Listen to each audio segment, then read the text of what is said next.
இன்னைக்கு சப்ளிமெண்ட்ரியில் நேற்றுக்கே நான் சொன்னேன் உங்களுக்கு கைசிக ஏகாதசியை பற்றி பார்ப்போம். கைசிக ஏகாதசிக்கு மட்டும் தனி ஒரு பவர் உண்டு. கைசிக ஏகாதசியில் நீங்கள் வந்து விரதம் இருந்து எல்லாம் பண்ணீங்கன்னா, கைசிக ஏகாதசியை விரதம் இருந்து கரெக்டாக அந்த அனுஷ்டானங்கள் எல்லாத்தையும் செஞ்சீங்கன்னா கோடி ஏகாதசிக்கு விரதம் இருந்த சமம், அதுக்கு சமம் அப்படின்னு வராக புராணத்தில் சொல்லியிருக்கு. இந்த கைசிக புராணமே கைசிகரோட அந்த கதையே வராக புராணத்தில் தான் பெருமையாக சொல்லியிருக்கு. ரொம்ப வராக புராணத்தில் வர ஒரு கதை தான் இது. கைசிக ஏகாதசி வந்தது எப்படின்றது நம்ம சவுத்தில் தமிழ்நாட்டில் சவுத்தில் மகேந்திரகிரின்னு ஊர். மகேந்திரகிரின்றது என்னென்ன எங்கன்னா, மகேந்திரகிரின்றது ஒன்றும் இல்லை. நாங்கள்லாம் நிறையா ரங்கநாதன் விஜயகுமார்லாம் போயிருக்கோம். மகேந்திரகிரின்னு வீரராவல் நல்லா 4 பேரும் போயிருக்கோம். மகேந்திரகிரின்றது வந்து மேற்கு தொடர்ச்சி மலையில் இருக்கிறது முண்டந்தொரை ஃபாரஸ்ட். அதுதான் முண்டந்தொரை ஃபாரஸ்ட் தான் மகேந்திரகிரி. திருக்குறங்குடி இருக்கு. திருக்குறங்குடி அதான் திருக்குறங்குடி அந்த முண்டந்தொரை ஃபாரஸ்ட்டுக்கு கீழே தான் இருக்கு. மிக மலைமேல் நம்பின்னு திருக்குறங்குடியில் பஞ்சநம்பி. பஞ்சநம்பின்றது ஒன்று வந்து இருந்த நம்பி, நின்ற நம்பி, கிடந்த நம்பி. நின்ற நம்பி, இருந்த நம்பி, கிடந்த நம்பி, திருப்பார்கடல் நம்பி, மலைமேல் நம்பின்னு பஞ்சநம்பி சேத்திரம். இதுல வந்து இருந்த நம்பி, கிடந்த நம்பி, நின்ற நம்பி 3 வந்து ஒரு கோயில் இருக்கு கீழே. திருப்பார்கடல் நம்பின்றது கொஞ்சம் அஞ்சனை தள்ளி அந்த கெடிலாத்துக்கு பக்கத்துல கீழே இருக்கு. மலைமேல் நம்பின்றது மேல இருக்கு, முண்டந்தொரை ஃபாரஸ்ட்டுக்கு உள்ள இருக்கு. இந்த ஊர்ல இதுல இருக்கு இந்த கதையை. இதை நான் உங்களுக்கு இப்ப சொல்றேன்னா இதுல ஒரு சித்தாந்தம் இருக்கு. அதனால்தான் இதுல வந்து தாழ்த்தப்பட்ட இடத்தை சேர்ந்த ஒருவர், அதான் அதுலதான் அது முக்கியம். அதான் தாழ்த்தப்பட்ட இடத்தை சேர்ந்த ஒருவர் அளவு கடந்த பக்தி, பெருமாள் மேல அளவில்லாத பக்தி, பாணர் அவர். நம்ம திருப்பாணர் பார்த்தோம் இல்லையா, அதே மாதிரி இவரும் பாணர். பாணர் இவர் கோயிலுக்குள்ள விட மாட்டாங்க. அதனால திருக்குறங்குடியில என்ன பண்ணுவார், கோவில் வாசல்ல வந்து நின்று தினமும் பாட்டு பாடுவார். தினம் பாட்டு பாடுறதுன்னா ராத்திரி இவரோட வேலை என்னன்னா பெருமாளை எழுப்புறது. காத்தால பாட்டு பாடி எழுப்புறது. பாணர்களோட இதுவே பெரும்பாலும் தெய்வ பக்தியில பாத்தீங்கன்னா பெருமாளை எழுப்புறதா தான் இருக்கும். விடிய காத்தால பண்ணி செஞ்சு பாட்டு பாடி எழுப்புறது. காத்தால இவர் எழுப்புற வேலை தான் இவருது. பெருமாளை இவர் பாட கீர்த்தனத்தை கேட்டுதான் எழுந்திருப்பாராம் காத்தால. அந்த மாதிரி பிரம்ம முகூர்த்தத்துல கண்மொழிங்கிறது வழக்கம். இவரது பிரம்ம முகூர்த்தம்ன்றது 4:30.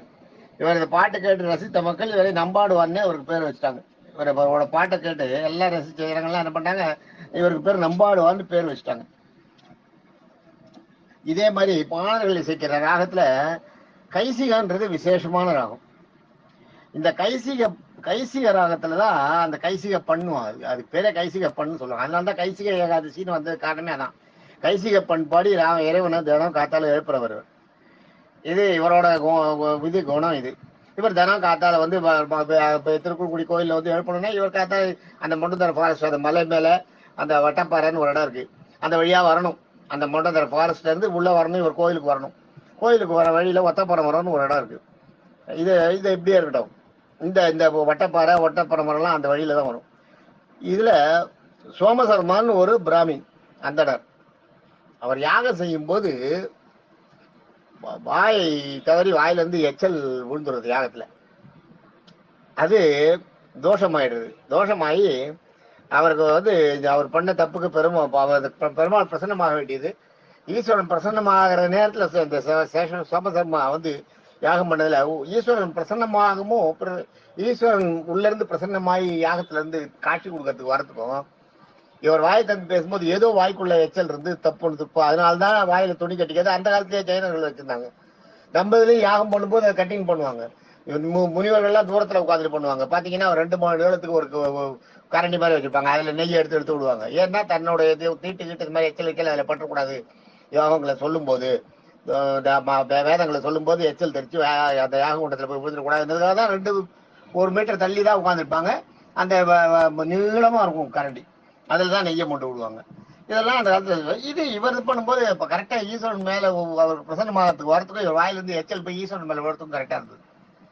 ஈஸ்வரன் வந்து நீ எல்லாம் பண்ண, ஆனா நீ வந்து என்னை வந்து இந்த மாதிரி ஒரு அசிங்கம் பண்ணிட்ட, என் மேல எச்சத்து போயிட்ட, அதனால உனக்கு வந்து நீ இன்னும் பூமியில இருக்கணும், இன்னும் நீ நிறைய கத்துக்கணும், உனக்கு வந்து போராது, உனக்கு தவம் பண்றது போராது, அதனால நீ பிரம்ம ராட்சசனா மாறு அப்படின்னு சபிச்சிடுற. சபிச்ச உடனே அந்த ஈஸ்வரன் பண்ணினா ஈஸ்வரனை விட ஈஸ்வரனுக்கு பக்கத்துல அந்த முனிவர்கள் மேல எல்லாம் தெரிச்சிருது. அவெல்லாம் சபிச்சிடுறா. நம்ம ஈஸ்வரன் சபிச்சதா இல்ல, ஹிஸ்டரியில வந்து ஈஸ்வரன் சபிச்சதா இல்ல, பக்கத்துல அந்த முனிவர்கள் சபிச்சிடுறா. ஈஸ்வரன் மேல நீ எச்சல் படுற மாதிரி பண்ணிட்டியே, எச்சல் நீ பேசும்போது எச்சல் ஈஸ்வரன் மேல விழுந்துட்டா, அதனால நீ பிரம்மராட்சசா இப்ப சபிச்சிடுறா. அந்த சோமசர்மான்ற பிராமின் வந்து பிரம்மராட்சசனா மாறி அந்த வட்டப்பாறைக்கு பக்கத்துல அந்த ஊருக்கு திருக்குறங்குடி வர வழியில வந்து ஒரு பனைமரம் இருக்கும், ஒத்த பனைமரம். அந்த பனைமரத்துல உட்காந்துருவோம். அந்த பக்கமா வரவாழ டக்குன்னு பிடிச்சிடுறோம். பிடிச்சா வாழை கடிச்சு சாப்பிடுறது அது வேலை. பிரம்மராட்சசதே மனுஷனை சாப்பிடுறது தான் வேலை. ராத்திரி நம்பாடுவான் ஒரு தடவை ராத்திரி இது மாதிரி தினமும் இந்த நம்பாடுவான் பெருமாளை எழுப்பிட்டு போறாரு இல்லையா, ராத்திரி 2 மணிக்கு வந்திருக்காரு அந்த பக்கமா. அப்புறம் இந்த பிரம்மராட்சசம் பிடிச்சிட்டு இந்த சோமசம்மா வந்து வந்து அந்த சோமசம்மான்ற பிரம்மராட்சசம் வந்து நம்பாடுவானை பிடிச்சிட்டு, நீ ஏகாதசி அன்னைக்கு, ஏகாதசி முடிஞ்சு துவாதசி காத்தால அந்த இது ஏகாதசி அன்னைக்கு ராத்திரி, இது அந்த ஏகாதசி அன்னைக்கு ராத்திரியில் நடந்த சம்பவம். அதனால்தான் அங்க திருக்குறளில் ஏகாதசி ராத்திரி கொண்டாட்டம் பெருசா இருக்கும். பிடிச்சி வழிபறிச்சு இந்த இந்த சோமசம்மா வழிபறிச்சு, நீ எனக்கு உன்னை நான் சாப்பிட போறேன்னு சொன்ன உடனே இவர் என்ன சொல்றாரு, எனக்கு உயிர் போறதை பத்தி எல்லாம் கவலை இல்லை, நான் சாகணுன்றது பரவாயில்ல, அதுவும் ஒரு பிரம்மராட்சத்துக்கு இறையா நான் ஒருத்தருக்கு உனக்கு உணவா போய் செத்தேன்னா எனக்கு அது பரவாயில்ல, அதனால என்னை வந்து நீங்க நான் வந்து பெருமாளுக்கு இது பண்ணணும், பாடி எழுப்பிட்டு வரணும். இன்னைக்கு ஏகாதசி, இன்னைக்கு போய் நான் பெருமாளுக்கு பாடிட்டு வந்துடுறேன், வரும்போது நான் இங்க வரேன், நீ என்னை பிடிச்சிக்கோ சாப்பிட்டுக்கோ அப்படின்ற. அப்ப பிரம்மராட்சசு விடுறதா இல்லை. அப்ப இந்த பிரம்மராட்சசுக்கு என்ன சொல்ற, இந்த இவர் வந்து நம்பாடுவான் வந்து பாவங்கள் அறிந்தவர், பிரம்மராட்சசு வந்து பிராமணன். ஒரு ஒரு தாழ்த்தப்பட்ட குலத்தை சேர்ந்த ஒருத்தர் வந்து பிரம்மராட்சசுக்கு என்னென்ன சொல்றாருன்னு பாட்டுங்க. 18 விதமான பாவங்களை சொல்றாரு, 20 விதமான பாவங்களை சொல்றாரு. அதுல 18 தான் இதாருது, 20 விதமான பாவங்களை சொல்லி, இந்த பாவங்கள்லாம் நான் வந்து சேரலன்னா நீ வரலன்னா என்ன பண்றதுன்னு பிரம்மராட்சசு கேட்கறது. கேட்கும்போது நீ வரலன்னா இந்த 20 விதமான பாவங்களும் உன்னை வந்து சேரும்னு சொல்றாரு. அந்த 20 பாவங்கள் என்னென்னு கேளுங்க. சத்தியம் தவறியவனுக்கு வர வேண்டிய பாவம் ஒண்ணு. அது மாதிரி பிறன்மனை அடைவனுக்கும் வரும் பாவம். பிறன்மனைன்றது அடுத்தவனுடைய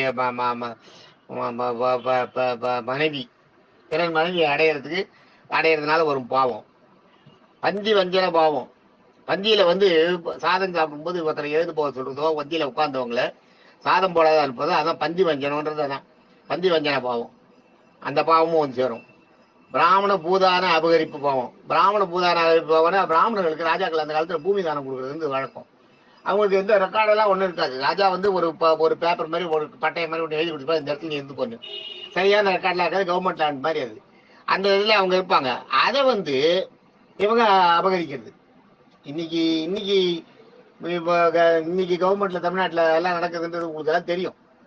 அந்த மாதிரி எல்லாம் கோவில் நிலங்கள்ன்றது, அந்த சதுர்வேதி மங்கலம்ன்றது பிராமணர்களுக்கு கொடுக்குற இடம். அந்த இடத்தையெல்லாம் அபகரிக்கிறது. அதெல்லாம் பிராமணர்களுக்கு கொடுத்துருக்கிற இடத்த வந்து அபகரிக்கிறது. அதே மாதிரி பெண்ணை அனுபவித்து விட்டு கைவிடும் பாவம். பெண்ணை வந்து ஏமாத்தி அவளை எல்லாம் பண்ணி கெடுத்துட்டு அதுக்கப்புறம் கை விட்டுறது. 5. 6 அமாவாசை பௌர்ணமி திதியில் பத்தினியுடன் சேரும் பாவம். 6வது பாவம் இது. அமாவாசை பௌர்ணமி அந்த நாள்ல வந்து மனைவி கூட சேரக்கூடாது. ஆனா அது மாதிரி சேர்ந்தா பாவம் வரும். அந்த பிறக்கிற பிள்ளை அமாவாசை, அதனால தான் அமாவாசையில் பிறகு பிள்ளை கூட திருட்டா இருக்குவாங்க தெரியுமா, திருட்டு கொட்டுவாங்க அமாவாசையில் கொஞ்சம் கேட்பாங்க. அது மாதிரி அமாவாசையில் பிறக்கிறது, அமாவாசையில் பௌர்ணமி அந்த நாட்கள்ல குடும்ப உறவுகள் சேரக்கூடாது. அடுத்தது சாப்பிட்டுட்டு தூஷிக்கிறது. 7வது பாவம் இது. நல்லா சாப்பிட்டு ஒருத்த வீட்டில் நல்லா சாப்பிட்டுட்டு அவனை வெளியில வந்து தூஷிக்கிறது, அண்ணா முட்டை மறக்கிறது, அந்த இது நன்றி இல்லாத மறக்கிறது, அந்த பாவம். அடுத்தது பெண் மறுக்கும் பாவம். பெண் மறுக்கும் பாவம்னா தெரியுமா, பொண்ணு தரேன்னு சொல்லி எல்லாம் ஏற்பாடு பண்ணிடுறது ஒருத்தருக்கு. ஆனா அதோட ஒரு இன்னொரு இடம், நல்ல இடம், நல்ல வசதியான இடம் கிடைச்சிருந்தோடனே இவனை வந்து ஏமாத்திட்டு பொண்ணை அந்த அந்த புது இடத்துக்கு புதுசா வசதியான இடத்த கல்யாணம் பண்ணி கொடுக்குறது. அது பெண் மறுக்கும் பாவம்ன்றது. அது 1. 8. 9 சஷ்டி, அஷ்டமி, சதுர்த்ததி, அமாவாசையில் குளிக்காமல் சாப்பிடுறது. ஞாபகம் வச்சுங்க, இது ஒரு பாவம். சஷ்டி, அஷ்டமி, சதுர்த்தசி, அமாவாசை இதுல குளி சாப்பிடுறது. நோயா இருக்கிறவங்களோ இல்ல நோயிட்டு இருக்கிறவங்களோ யாரா இருந்தாலும் அவங்களுக்குன்னு சில மந்திரங்கள்லாம் இருக்கு. குளிக்கிறதுக்கு ஸ்நான மந்திரம் இருக்கு. அந்த மந்திரத்தை சொல்லி அதை பண்ணி தலையில் தண்ணி தெளிச்சுன்னா குளிச்சவ கணக்கு. அது அந்த மாதிரியாவது பண்ணணும். சஷ்டி, அஷ்டமி, சதுர்த்தி, அமாவாசையில் குளிக்காமல் சாப்பிடுறது. அப்புறம் வாக்குறுதி அளித்த பொருளை தானம் கொடுக்காம மறுக்கிறது. ஒரு பொருள், இந்த பொருளை நான் உனக்கு தரேன் அப்படின்னு வாக்குறுதி கொடுத்துட்டு அந்த தானம் கொடுக்காம அப்புறம் வந்து மனசுல வந்து ஒரு ஏன் கொடுக்கணுமா வேண்டாமே நினைக்கிறது. அதுவும் ஒரு பாவம். அது 10 இது 10 வந்து வாக்குறுதிகளை எடுத்து கொடுத்துட்டு அப்புறம் அதை கொடுக்காம விடுறது. 11 சிநேகிதன் மனையை அபகரிக்கும் பாவம். சிநேகிதன் அதெல்லாம் உங்களுக்கு தெரியும் நினைக்கிறேன். சிநேகிதன் மனைவியை அபகரிக்கிறது அது. அடுத்தது 12 வந்து குருபத்தினியை அபகரிக்கும் பாவம். 13 மனைவி பேதமை பாவம். மனைவியை ஏமாத்துறது. மனைவி பேதமை பாவம்ன்றது வந்து மனைவியை ஏமாத்துறது. மனைவியை ஏமாத்திட்டு வேற வெளியில கள்ள தொடர்புல அந்த பாவம். 14 வந்து பத்தினியை மூப்பு காலங்களில் கைவிடும் பாவம். நல்லா கேட்டுங்க. பத்தினியை ஒய்ஃபை வந்து கடைசி காலத்துல தான் பாத்துக்காத அப்படி இப்படி ஏமாத்திட்டு போயிடுறது. அது மாதிரி இருக்கு, இப்பயும் இருக்கு. இங்கெங்கயோ ஒண்ணு நடக்குது போல இருக்கு. அது ஒரு பாவம். அது பயங்கரமா பாவம். இதுல இந்த பாவங்கள்லாம் இருக்கு. இந்த பாவங்கள்லாம் வந்ததுன்னா இதுக்கெல்லாம் வந்து பிராயசித்தமே கிடையாது. அந்த மாதிரி பாவம் இதுல இருக்க. இந்த கொடுத்துருக்க இந்த 20 பாவமும் பிராயசித்தம் இல்லாத பாவம். அதே மாதிரி 15வது பாவம் என்னன்னா பசுவுக்கு தண்ணி கொடுக்காம விடணும். பசு நீங்க இப்ப வீட்டு வாசல்ல பசு வந்து நின்றுதுன்னா அதுக்கு தண்ணி தாகம் தெரிஞ்சதுன்னா அதுக்கு தண்ணி கொடுக்காம விரட்டுறீங்களே, அந்த பாவத்துக்கு பரிகாரமே கிடையாது. அது மாதிரி 16 பிராமண துரோக பாவம். பிராமணன் கிட்ட ஏதாவது ஒன்றை வாங்கிட்டு அவனுக்கு திருப்பி கொடுக்காம ஏமாத்துறது, அவனுக்கு துரோகம் பண்றது, அந்த பாவம். அப்புறம் வந்து 17 வந்து தெய்வ நிந்தனை பாவம். தெய்வங்களை தூஷிக்கிறது, அந்த பாவம். 18 கடவுள்களை மனிதர்களாக பாவிக்கிறது. அதாவது என்ன கிருஷ்ணன் என்ன பெரிய ஆளா என்ன மாதிரி தான் ஆகணும் அந்த மாதிரி. இது மாதிரி அதாவது கடவுளை வந்து கடவுளுடைய சக்திகளை எல்லாத்தையும் தெரிஞ்சாலும் கூட கடவுளை அதுக்கு அந்த மரியாதை கொடுக்காம கடவுளை மனுஷன் மாதிரி ட்ரீட் பண்றது. அன்பினால உயர்ந்து பக்தி உயர்ந்து மனுஷன் மாதிரி ட்ரீட் பண்ணி செஞ்சது அதெல்லாம் வேற. அதெல்லாம் அன்பின் வெளிப்பாடு. இது வந்து தன்னுடைய மமதையின் வெளிப்பாடு, தான்ற அந்த அகம்பாவத்தோட வெளிப்பாடு. இது நான் எவ்வளவு பெரிய ஆளு, என்ன கடவுளை நானும் ஈக்குவல் பேசுறது அதெல்லாம். அடுத்தது 19 வந்து விரத பங்கம். யாராவது விரதம் இருக்காங்க பார்த்தீங்களா, அவங்களுக்கு ஏமாத்தி கொடுக்கறது. நான்வெஜ் சாப்பிடாதவனுக்கு ஏமாத்தி முட்டையை கட்டையை கொடுத்துறதெல்லாம் நம்ம ஸ்கூல்ல காலேஜ்ல எல்லாம் பண்ணுவாங்க. அதெல்லாம் விரத பங்கம். அவங்கள ஒரு விரதம் எடுத்திருக்காங்கன்னா அதை பங்கம் பண்றதுக்கு நம்ம போகக்கூடாது, நம்ம செய்யக்கூடாது. அதெல்லாம் விரத பங்கம். அது அது வந்து 10 அது 18 19 அது. 20 வந்து அரசன் மனைவியை அடையும் பாவம். ராஜாவோட ராணி இருக்காளே, ராணி வந்து விரும்பினா கூட நீ வந்து ராணி அடையணும்னு நினைக்க கூடாது. அவளே விரும்பினா கூட நீங்க போகக்கூடாதுன்ற அந்த அந்த பாவம்.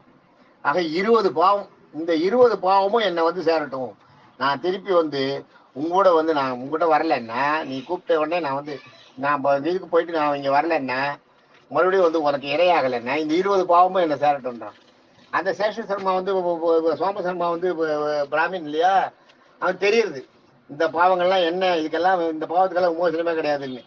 உடனே அந்த அந்த பிரம்மாண்டே பயப்படுறது. ஏன்னா கடவுள் நிந்தனை போடாது, கடவுளுக்கு வந்து செய்கிற அர்ச்சனைகளை கெடுக்கக்கூடாதுன்றதெல்லாம் அதில் வருது இல்லையா. நம்ம எப்படியாவது போய் பெருமாளுக்கு பண்ணிட்டு வரணும் தானே, அதை தடுக்கக்கூடாதுன்ட்டு சரி நீ போயிட்டு வா, ஆனால் நீ நிச்சயம் என்ன வரணும், இங்கே வரணும், நான் உனக்காகவே பார்த்துட்டு இருப்பேன் அப்படின்றார்.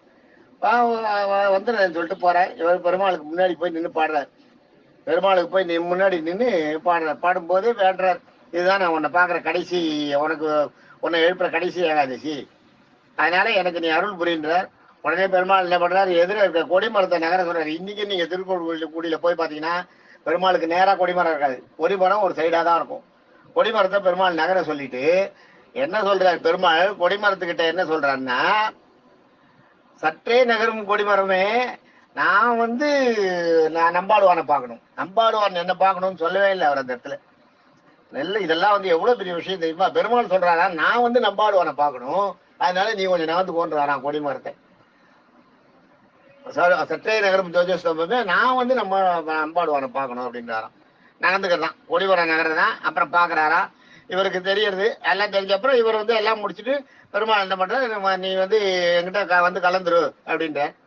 இல்ல நான் வந்து ஒரு பிரம்மராட்சஸுக்கு வாக்குறுதி கொடுத்துட்டு வந்திருக்கேன், அதனால நான் அவனுக்கு போய் இரையாகணும். அதனால நீங்க என்ன வந்து இப்படியே எனக்கு மோட்சத்தை கொடுத்தீங்கன்னா நான் அனுமதிக்க மாட்டேன், நான் அவனுக்கு போய் இரையாவேன் அப்படின்ட்டு பெருமாள் சொல்றதை மறுத்துட்டு போறார். போற வழியில ஒரு பிராமணனா வந்து அதையும் தடுக்கிறார். இந்த வழியா போகாத, அங்க ஒரு பிரம்மராட்சஸ் இருக்கு, நீ வேற வழியா போ அப்படின்ற. வேற வழியா அந்த வழியா போன்றார். இவர் அதை இல்லை, நான் அந்த பிரம்மராட்சஸ் தான் பார்க்க போறேன், அதை பார்த்தா உன்னை சாப்பிட்ருன்னு எவ்வளவு சொல்றாரு. பெருமாளே தான் வேற வடிவத்துல வந்து சொல்றார். போற வழியில இந்த வட்டப்பாறை கிட்ட வந்து தடுக்கிறார். தடுத்தாலும் வந்து இவர் வந்து இல்ல இல்ல நான் பிரம்மராட்சஸ் இரையாகணும் அப்படின்ட்டு அங்க போறார். பிரம்மராட்சஸ் கிட்ட போயிடுறார். பிரம்மராட்சஸ் கிட்ட போன உடனே பிரம்மராட்சஸ் பாக்குறது, ஆஹா கரெக்ட்னு, இவன் வந்து பெரிய இவன் பக்தன், இவனை நம்ம ஒன்றும் பண்ணக்கூடாது, ஐயோ இவனை தப்பு பண்ணிட்டோம், இவனை இது பண்ணிட்டோன்னே அவனை வந்து என்ன சொல்றது, நீ பரவாயில்ல நீ சொன்னபடி வந்துட்ட, அதனால நீ என்ன பண்ணு, இன்னைக்கு நீ போய் கைசி செடிக்கு இறைவனை பாட்டுன இல்லையா பாட்டு, அந்த பாட்டோட பலனை எனக்கு தானமா கொடுத்துட்டு நீ உயிரோட போயிடு, பரவாயில்ல விட்டுறேங்கிறது பிரம்மராட்சஸ். ஆனா இவர் என்ன சொல்ற, நான் வந்து உனக்கு உணவாகிறேன்னு தான் சொன்னேன், அதனால நான் உணவாகணும், நான் உனக்கு உணவாகிறதுக்காக நான் போவேன், நான் வந்து உணவு தான் ஆவேன், உனக்கு அந்த பலன்லாம் நான் கொடுக்க மாட்டேன், நீ என்னை அடிச்சு சாட்டுக்கு ஓடுறது. கொஞ்சம் கொஞ்சம் கேட்டுக்கிட்டு பார்த்து கடைசியில் இந்த பிரம்மராட்சஸ் கெஞ்ச ஆரம்பிச்சது, எனக்கு தயவு செய்து எனக்கு கொடு, நீ அந்த இதை கொடுத்தேன்னா எனக்கு பாப விமோசனம் கிடைக்கும், நான் உன்னை சாப்பிட்டேன்னா இப்படியே தான் பிரம்மராட்ச சேவை தான் சுத்தின்னு இருக்கணும் மறுபடியும், ஆனா நீ அந்த பலனை கொடுத்தேன்னா எனக்கு மோட்சம் கிடைக்கும், என்னை காப்பாத்து அப்படின்னு கெஞ்சிருது. கெஞ்சின உடனே என்ன பண்றார், இந்த நம்பாடுவான் வந்து தன்னுடைய பலனை வந்து கொடுக்குறார். தன்னுடைய பலனை கொடுத்துட்டு பெருமாள் கிட்ட வேண்டார். இந்த பிரம்மராட்சஸுக்கு வந்து இது நல்ல பிரம்மராட்சஸ் தான், இது என்னை அடிச்சு சாப்பிட்றேன், எனக்கு சாப்பிட மாட்டேங்கிறது, இப்ப தன்னுடைய இது வந்து முக்தி அடையணும், இந்த சாப விமோசனம் அடையணும்ட்டு இப்ப என்கிட்ட கெஞ்சிருது, அதனால இதனோட சாபத்தை விமோசனம் பண்ணி கொடு, இதனோட சாபத்தை போக்கு அப்படின்னு பெருமாள்கிட்ட வேண்டார். பெருமாள் வந்து பிரசன்னமாகிறார். பிரசன்னமாகி சொல்றார், நான் கோவில்ல உன்னை தடுத்தேன், நீ வரல, எல்லாம் சொல்றார். வழியில வந்த பிராமணன் நான் தான், இந்த பிரம்மராட்சஸுக்கு நான் வந்து மோட்சத்தை கொடுக்குறேன், ஆனா இன்னும் கொஞ்ச நாள் நீ இந்த பூலோகத்துல இருந்து, அதான் இவர் வந்து முக்தப்பிராயணி வாழலாம், நான் முதல்ல சொல்லியிருக்கேன் பாருங்க, இவெல்லாம் முக்தப்பிராயணி, நீ இன்னும் கொஞ்ச நாள் பூமியில இருந்து உன்னுடைய இந்த ஏகாதசி இதையெல்லாம் நீ எல்லாருக்கும் பரப்பிட்டு வா, நீ வரும்போது உன்னை நான் வந்து நேரம் மோட்சத்துக்கு சேர்த்துக்கிறேன்னு சொல்லிட்டு அந்த பிரம்மராட்சஸுக்கும் மோட்சம் கொடுத்து இது சாப நிவர்த்தி கொடுத்து அனுப்பிச்சிருது. இதுல என்ன நீங்கன்னா, பிராமணனுக்கான தகுதி என்னன்றது இதுல நம்ம பார்க்கணும். அதுதான் இந்த சோமசர்மா வந்து யாகம் பண்ணும்போது யாகத்துல எச்சல் பண்றது தெரியாம பண்ண இல்லையா, தெரியாம பண்ணதுதான், தெரியாம பண்ணதுன்னா கூட அந்த மாதிரி இருக்கக்கூடாது, தெரியாம கூட யாகத்துல வந்து எதுவும் பண்ணக்கூடாது, யாகத்துல தீட்டு சேர்க்கக்கூடாது, தெரியாம கூட சேர்க்கக்கூடாது, சேர்த்தா அது பாவம் தான். பிராமணனுக்கு தகுதி இல்லை யாகம் பண்றதுக்கு, அந்த ஹோமம் பண்றதுக்கு தகுதி இல்லாத பிராமணனவோ, அதனால பிராமணன் இல்லை அப்படின்னு அவனுக்கு வந்து பிரம்மராட்சசா போக சொல்லி அவருக்கு சாபத்தை கொடுத்துறாரு இல்லையா முனிவர்கள்லாம். அதான் இதுல பாருங்க நேர்மை, இந்த நம்பாடுவானோட நேர்மை என்னன்னா, பாவங்களை எழுந்து கொண்டு பயப்படுவது. இத்தனை பாவங்களை சொல்லி இதுக்கெல்லாம் நான் வந்து இதுக்கு இந்த பாவங்கள்லாம் என்ன சூழட்டோன்றேன் இல்லையா. அடுத்தது தைரியம், பிராமணனுக்கான தகுதிகள் இதெல்லாம், நேர்மை, பாவத்தை கண்டு பயப்படுறது, தைரியம், பிரம்மராட்சசனை பயப்படாமல் வாக்குவாதம் செஞ்சுது, என்னை விடு, நான் போய் பெருமாளுக்கு நான் கைங்கரியம் பண்ணிட்டு தான் வரணும், நான் பெருமாளை பாட்டு பாடி பண்ணி எழுப்பிட்டு தான் வரணும் அப்படின்னு கைங்கரியம் பண்றதுக்காக போவேன்னு பயப்படாமல் பிரம்மராட்சசனை எடுத்து வாக்குவாதம் பண்றது. பக்தி, தெய்வ தரிசனத்துக்காக மனமுருகி பாடுறது, தினமும் வந்து கோயில் வாசல் நின்று பாடுறது. கண்ணியம், வாக்கை காப்பாத்த பெருமாளே தடுத்தும் பிரம்மராட்சஸாக வர்றது, பிரம்மராட்சசிடம் செல்றது. பெருமாளே வேண்டான்றார், போகாத பிரம்மராட்சசிடம் போகாத, உன்னை சாட்டுன்றார், ஆனா நான் போவேன், நான் வாக்கு கொடுத்துருக்கேன், அதனால வாக்கு கண்ணியம் தான், வாக்கை காப்பாத்துறது கண்ணியம். சத்தியம், சத்தியத்தை காப்பாத்துறதுக்காக என்ன பண்றது, பிரம்மராட்சசுக்கு கடைசியில என்ன பண்றது, சத்தியத்தை காப்பாற்றணும் இல்லையா. பிரம்மராட்சசி வந்து தான் பாடின பாட்டோட பலனை கொடுத்துட்டா, பிரம்மராட்சசம் அந்த பலனை எடுத்துட்டு தன்னை சாப்பிடாம விட்டுரும். தன்னை சாப்பிடாம விட்டுருதுன்னா, நான் வந்து உனக்கு இரையாவேன் அப்படின்ற வாக்கு கொடுத்துட்டு போயுமே, அந்த வாக்கு போயிடும் இல்லையா, அதனால அதை ஒத்துக்கல. அதனாலதான் சத்தியம் சத்தியம் பண்ணி கொடுத்துட்டு வந்த, நான் வந்து உனக்கு இரையாவேன்னு சத்தியம் பண்ணி கொடுத்துட்டு வந்தேன், அந்த சத்தியம் பிரம்மராட்சசே வேண்டாம்னா கூட அந்த சத்தியம் வந்து நடக்காம போயிடு, தான் பண்ண சத்தியம், அதனால மாட்டேங்கிறார். நான் சத்தியத்தை காப்பாத்துறதா பிரம்மராட்சசனை எதுக்குறார் இல்லையா. அது அது அது சத்தியம். அடுத்தது இறக்கம், பிரம்மராட்சஸ் பணிஞ்சு கெஞ்சும் போது இறக்கப்படுற, எப்படியாவது இந்த பிரம்மராட்சஸுக்கு வந்து நம்ம மோட்சம் வாங்கி கொடுக்கணும், பிரம்மராட்சஸ் வேண்டாங்கிறது. அப்போ வந்து தன்னோட மனசை மாத்திக்கிறாரு, அதை மாத்திட்டு தன்னோட அந்த பாட்டோட பலனை புண்ணியத்தை கொடுக்குறாரு பிரம்மராட்சஸுக்கு. கருணை கொடுத்ததோட இல்ல, பிரம்மராட்சஸுக்கு வந்து பெருமாள்கிட்ட வந்து மனமுறையும் வேண்டாம், இந்த பிரம்மராட்சஸை காப்பாத்தி, இது நல்லதுதான், என்னமோ ஒரு தப்பு பண்ணி மாட்டி கொடுத்து இந்த பிரம்மராட்சஸை காப்பாற்றுன்றது கருணை. ஆக பிராமணனுடைய தகுதிகள் என்ன தெரியுமா, ஒரு பிராமணன் இல்லாத தாழ்த்தப்பட்ட மிகவும் தாழ்த்தப்பட்ட பாணர் குலத்தை சேர்ந்தவங்ககிட்ட இருக்கு. ஆனா பிராமணனா பிறந்தவனுக்கு இருக்க வேண்டிய தகுதி அந்த பிராமணன் கிட்ட இல்ல, அந்த சோமசர்மா கிட்ட இல்ல. எச்சல் துப்புறா மாதிரி யாகம் பண்ணும்போது எச்சல் துப்புறா மாதிரி கவனக்குறைவா இருந்தது தப்பு. அது வந்து அவன் பிராமணன், ஆனாலும் அந்த கவனம் இல்லை. ஆனா நம்பாடுவானுக்கு தாழ்த்த ஏற்பட்ட குலத்தை சேர்ந்தவன் நம்பாடுவான். ஆனா அவருக்கு வந்து பிராமணனுக்கான தகுதி எல்லாமே இருக்கு. நேர்மை இருக்கு, தைரியம் இருக்கு, பக்தி இருக்கு, கண்ணியம் இருக்கு, சத்தியம் இருக்கு, கையில இறக்கம் இருக்கு, கருணை இருக்கு. இந்த தகுதிகள் தான் பிராமணனோட தகுதிகள். இதை வந்து பெருமாள் அங்க சொல்ற. இவன் 2 பேருக்கு எதிரையும் பிரதர்ஷனம் ஆகும்போது பிராமணனுக்குரிய தகுதி எல்லாம் இந்த நம்பாடுவானுக்கு இருக்கு. ஆனா உனக்கு நீ வந்து பிராமணனா பிறந்த கூட உனக்கு பிராமணனுக்கான தகுதி உங்கள்கிட்ட இல்ல. அதனால நம்பாடுவானே நம்பாடுவானே இவனே பிராமணன் சொல்லிட்டு போறாரு பெருமாளே. பிரம்மாட்சத்தை பார்த்து பிராமணன் ஒத்துக்கல, நம்பாடுவான பிராமணன்றார். எது அப்ப என்ன பிராமணன்னா என்ன? உயர்ந்த எண்ணங்களையும் உயர்ந்த செய்கைகளையும் இருக்கிறவன் தான் பிராமணன், பிறப்பால் இல்லை. இது பெருமாளே சொன்னது. இது அதுக்காக தான் நான் இந்த இந்த இதை வந்து இங்க நான் சொல்ல வந்தது காரணமே அதான். பிராமணன் பிறப்பால் கிடையாது, தன்னுடைய செய்யாலும் தன்னுடைய நடத்தையினாலும் தான் பிராமணன்றது இந்த இடத்துல பெருமாளே சொல்லியிருக்கார். நம்பாடுவாருக்கு நம்பாடுவார பிராமணன் சொல்லியிருக்கார் கடைசியில. தேங்க்யூ.